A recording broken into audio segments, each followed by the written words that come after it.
हिंदू धर्म में तुलसी पूजन का बहुत ही ज़्यादा महत्व है। धार्मिक मान्यताओं के अनुसार नियमित रूप से तुलसी पूजन करने से घर में माँ लक्ष्मी की कृपा बनी रहती है। लेकिन तुलसी पूजा को करते समय नियमों को ध्यान में रखना बहुत आवश्यक होता है। माना जाता है कि यदि आप गलत तरीके से पूजन करते हैं या पूजा करते समय कुछ गलतियां करते हैं तो आपको धन हानि का सामना करना पड़ सकता है। तो चलिए, ये कौन सी गलतियां हैं जिसे हमें नहीं करनी चाहिए, आज हम एक एक करके जानेंगे।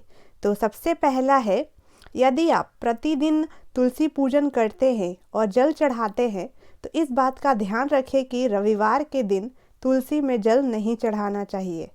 दूसरा है, यदि आप संध्या काल में पूजन करते हैं तो इस बात का ध्यान रखें कि तुलसी को दूर से ही प्रणाम करें।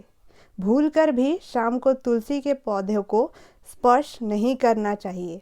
तीसरी बात यह है कि अक्सर हम लोग तुलसी में जब दीपक जलाते हैं तो आसन नहीं देते हैं, लेकिन तुलसी में दीपक जलाते समय अक्षत यानी चावल का आसन देना चाहिए।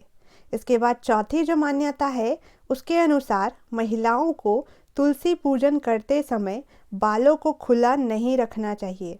अन्य पूजा अनुष्ठानों की तरह तुलसी पूजा करते समय भी बालों को बांधकर रखना चाहिए। पांचवी बात जिसे हमें ध्यान में रखना चाहिए कि कई बार ऐसा होता है कि घर के सभी सदस्य एक एक करके तुलसी में जल अर्पित करते हैं, लेकिन ऐसा नहीं करना चाहिए। अधिक जल से तुलसी की जड़ को नुकसान पहुंचता है, जिससे वे सूख जाती हैं और तुलसी का सूखना बहुत ही ज़्यादा अशुभ माना जाता है। तो इस बात का ध्यान रखें। और छठी जो चीज़ है वो है कि अक्सर लोग तुलसी को चुनरी ओढ़ाने के बाद उसे बदलते नहीं हैं, लेकिन ऐसा नहीं करना चाहिए। अन्य देवी देवताओं की तरह तुलसी के वस्त्र भी बदलते रहना चाहिए। इसके बाद जो अगला है कि तुलसी के पौधों को संध्या में छूना वर्जित माना गया है।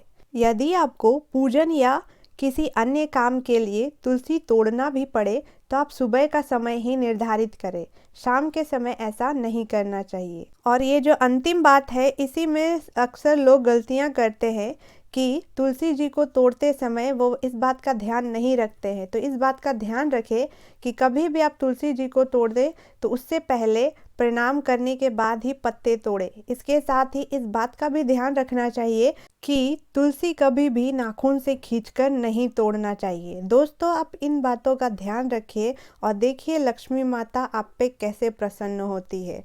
इन सभी बातों में आपको कितनी बातें पता थी पहले से, मुझे कमेंट करके ज़रूर बताएं। और अगर आपको ये जानकारी अच्छी लगे तो प्लीज़ इस वीडियो को लाइक करें, अपने दोस्तों और फ्रेंड्स के साथ शेयर करें।